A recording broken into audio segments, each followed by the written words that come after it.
Doctor सीमा मलिक, क्या धर्मयुद्ध जैसी स्थिति महाराष्ट्र में आ चुकी है? देखिए, धर्मयुद्ध जैसी स्थिति तो नहीं आई है, पर मेरे ख्याल से जो एक अफवाहें उड़ाने वाली बात होती है कि बिल्कुल धर्मयुद्ध आ गया है और मेरे ख्याल से बहुत लोग डरे हुए हैं या कुछ वोट जिहाद हो रहा है। देखिए, ये बिल्कुल बातें अजीब सी हैं। और मैं देखें आपको ये बात बताऊंगी कि केवल अजीत दादा पवार ही नहीं उसके अगेंस्ट है, इनके अपनी पार्टी के लोग, चाहे वो पंकजा मुंडे हों या अशोक चौहान जी का, सभी ने इस तरह के स्टेटमेंट्स दिए हैं कि कोई भी इनके इस नारे से मेरे ख्याल से उसका समर्थन नहीं देगा। और जैसे ये बातें करते हैं, now they have changed, united we stand and divided we fall. तो फॉल का क्या मतलब होता है सर? फॉल का मतलब होता है काटना। मुझे तो इतनी इंग्लिश नहीं आती शायद कि फॉल का मतलब होता है काटना। ये काटना जैसा वर्ड यूज करना। और देखिए, कोई भी बात ना होते हुए एक फियर साइकोसिस डेवलप करना, लोगों को डराना। आप, मुझे तो लगता है जब भी इलेक्शन आता है हिंदू बिल्कुल खतरे में आ जाता है। मैं इतने सालों से इस देश में रहती हूँ, मुझे आज तक कभी नहीं लगा कि हिंदू खतरे में है। और एक मेजॉरिटी है जिनकी, डॉक्टर सीमा वो एग्जांपल देते हैं, वो एग्जांपल कश्मीर का देते हैं, कश्मीर के नरसंहार का देते हैं, बांग्लादेश में जो नरसंहार हो रहा है उसका दे रहे हैं, अफगानिस्तान में जो सनातनियों के साथ नरसंहार हुआ, जिस तरह से उनको देश छोड़कर आना पड़ा, उसका एग्जाम्पल वो दे रहे हैं। उनके पास एक बुनियाद है। डॉक्टर सीमा, देखिए, ये जो बातें कहते हैं ना कि हम वेलफेयर स्कीम्स जो है, हम वेलफेयर स्कीम्स जो है सबको दे रहे हैं, we are giving it to everyone. So देखिए, कोई एहसान नहीं कर रहे हैं आप देश के ऊपर। नहीं, ठीक है, उस पर तो हम जाएंगे, अभी हम आएंगे उस पर भी, वेलफेयर स्कीम वाले इशू पर भी आएंगे। लेकिन डॉक्टर सीमा, मैं आऊंगा रमनीश जी, पर जब वेलफेयर स्कीम होगी तो डॉक्टर सीमा अगर आप सुन पा रही मुझे सुनिए ना। डॉक्टर सीमा, ठीक है, देने चाहिए ना हमें। जब वो कहते हैं कि बटेंगे तो कटेंगे, तो वो एग्जाम्पल भी देते हैं कि बगल में बांग्लादेश है, वहां सरकार पलटी तो हिंदू कट रहे हैं बटने के बाद। वो कहते हैं जम्मू कश्मीर में, कश्मीर के नरसंहार में यही हुआ हिंदुओं के साथ। अफगानिस्तान का वो एग्जाम्पल देते हैं। और ये ऐसे एग्जाम्पल है जो हमारी आंखों के सामने है। सबको दुख है उन चीजों का, सबको मैं आऊंगा जी, जो हिंदुओं के साथ हुआ है, मुसलमानों के साथ भी हुआ दंगों में। तो हमारा पर्पस नहीं है कि हम दंगे भड़काएं यहाँ पर। हमारा आज जो इस देश में जिस तरह का भ्रष्टाचार है इस समय महाराष्ट्र में, वो भी एक देखने की बात है। जिस तरह से हमारे फार्मर्स आज दुखी है, सोयाबीन का, मैं आऊंगा विजय जी, आपके पास भी आऊंगा मैं। तो क्या ये चीजें पहले रमनीश जी का कमेंट होगा। महिला सुरक्षा इंपॉर्टेंट नहीं है? जिस तरह से वहाँ गोलियां चल रही हैं, जिस तरह से बाबा सिद्दीकी का मर्डर हो गया, जो बदलापुर में हुआ, क्या ये चीजें इंपॉर्टेंट नहीं है? वी हैव टू, हम यही बातें करते रहेंगे कि भाई बहुत डर फैला हुआ है, आपको मुसलमान मार देंगे। क्यों भाई? ठीक है रमनीश जी, धर्मयुद्ध, वोट जिहाद, धर्मद्रोही, ये जनता से जुड़े मुद्दों पर बातचीत भी तो हो सकती है ना। पब्लिक वेलफेयर पर भी बात कर लीजिए। बिल्कुल होनी चाहिए। मुझे लगता है चुनाव में वाकई में विकास के मुद्दे की बात होनी चाहिए। कैसे आर्थिक रूप से हम आम जनता का सहयोग दे सकते हैं, आर्थिक रूप से हम कितना मजबूत कर सकते हैं जनता जनार्दन को, उसके ऊपर भी बात होनी चाहिए। लेकिन बात होती है धर्मयुद्ध होती है कि जब बात होती है जब वोट जिहाद की, तो उसके ऊपर भी चर्चा होनी चाहिए। मैं उदाहरण देना चाहता हूं, जैसे कि बटेंगे तो कटेंगे, आप अंग्रेजी में आप उसका अनुवाद देख लीजिए तो उसमें आता है, if we divide we will destroyed, division leads to downfall. आप देख सकते हैं। फिर दूसरी बात आती है, महत्वपूर्ण बात, जो विपक्ष की आपत्ति है, डॉक्टर सीमा ने कहा, उन्होंने कहा कि इसमें कटेंगे शब्द नहीं है। कटेंगे में एक हिंसा है, नेगेटिविटी है। मैंने आपको उदाहरण दिया, आप बटेंगे तो कटेंगा, इंग्लिश में अनुवाद आप देख सकते हैं। और किस तरह की चीजें आई थी मैंने आपको कह दिया। फिर बात करते हैं महात्मा गांधी जी। 1932 में महात्मा गांधी जी ने पुणे में 21 दिन का अनशन पे रहे थे। वो उस दौरान हिंदू समाज के बंटवारे के लिए उन्होंने विरोध किया था, इसके लिए उन्होंने अनशन भी किया था। क्या वो सांप्रदायिक नेता कह ले जाएंगे? क्या उन्होंने नारा दिया था इस तरह का? कम्युनल नेता कहे क्या? किस रूप में हम संज्ञा लेंगे महात्मा गांधी जी को?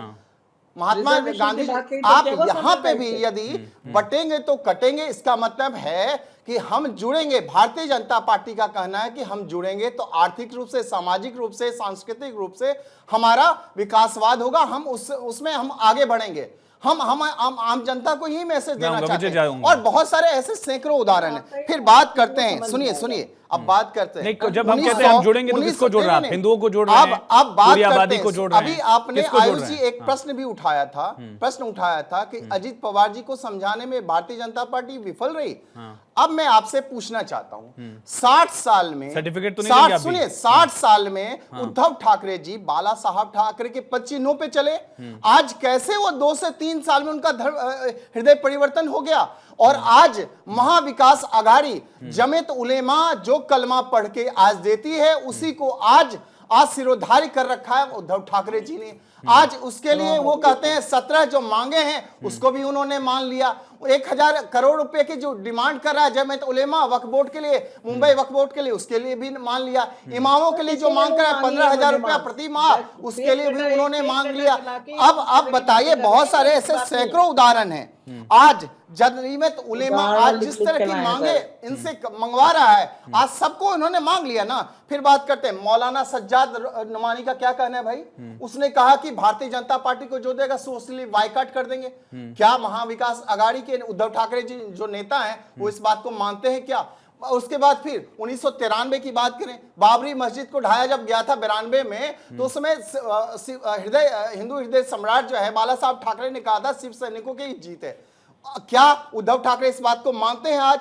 और ये उद्धव ठाकरे नहीं, राहुल गांधी से या किसी भी बड़े नेता से आज कहलवा लीजिए कि हिंदू हृदय सम्राट के बारे में, बाला साहब ठाकरे के बारे में एक बार भी उसे आप बुलवा लीजिए। ठीक है अजय वर्मा जी, इस पर जवाब दीजिएगा। और साथ ही ये कुछ ऐसे इश्यूज तो हैं, आपके यहाँ भी कॉन्ट्रडिक्शन तो है ही। जैसा मैं कह रहा हूं कि बीजेपी अजित पवार को नहीं समझा पा रही है, वैसे ही आप लोगों में भी, यानी शिवसेना यूबीटी में और कांग्रेस में भी, एनसीपी में भी एक वैचारिक मतभेदता तो दिखता ही है ना, अलग अलग विचार। वीर सावरकर को लेकर जैसे वो चाहते हैं वीर सावरकर को भारत रत्न दीजिए, आप भी चाहते हैं क्या? हमारे यहाँ कोई मतभेद नहीं है। टीडी के दिमाग की उपज है, बीजेपी के दिमाग की उपज है। मैं कह रहा हूं कि वीर सावरकर को भारत रत्न देने की मांग अगर उद्धव ठाकरे की पार्टी करती तो अभी करते हैं क्या? वही पूछ रहा हूं मैं। जो वो कर रहे हैं, जिसे कर रहे हैं उन्हें करने दीजिए। आप अजय वर्मा से पूछ रहे हैं तो अजय वर्मा की बात पूछिए, कांग्रेस की बात पूछिए, गठबंधन की बात पूछिए। जो कर रहे हैं उन्हें तो मैं वही पूछ रहा हूँ अजय वर्मा जी, कांग्रेस पार्टी का स्टैंड क्या है वीर सावरकर को भारत रत्न देने की मांग पर?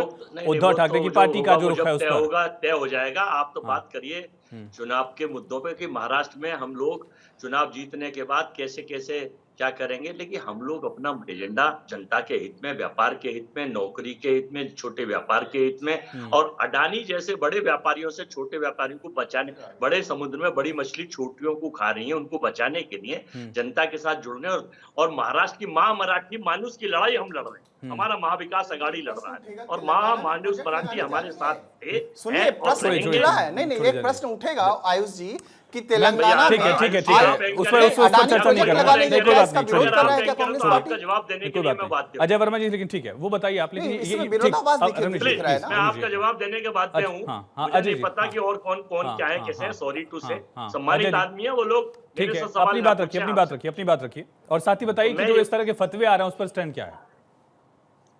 देखिए, कांग्रेस पार्टी का एक एजेंडा ये है, सबका साथ सबका विकास, हिंदू मुस्लिम सिख ईसाई बौद्ध पारसी, हम सबको समानता का साथ लेकर चलते। कोई आदमी फतवा दे रहा है, उसका फ्रीडम ऑफ स्पीच है, भारत का लोकतंत्र को मौका देता है। और प्रधानमंत्री को ये लगता है, आप खारिज कर दीजिए ना। अरे सरकार प्रधानमंत्री नरेंद्र मोदी जी की है, 56 इंच की है, नॉन बायोलॉजिकल की है, तो वो राहुल गांधी जी क्या कहना है भाई?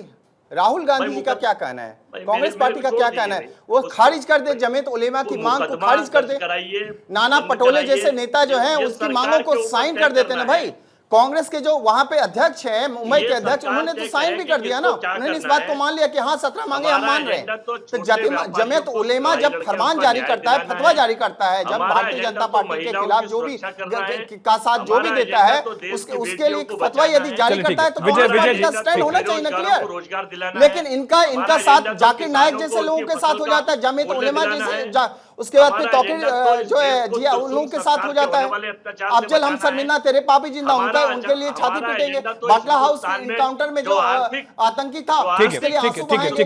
इनका साथ दिखता है ना। विजय जी एक बात बताइए, इसलिए तो योगी जी कहते हैं बटेंगे तो कटेंगे। ठीक है रमनी जी,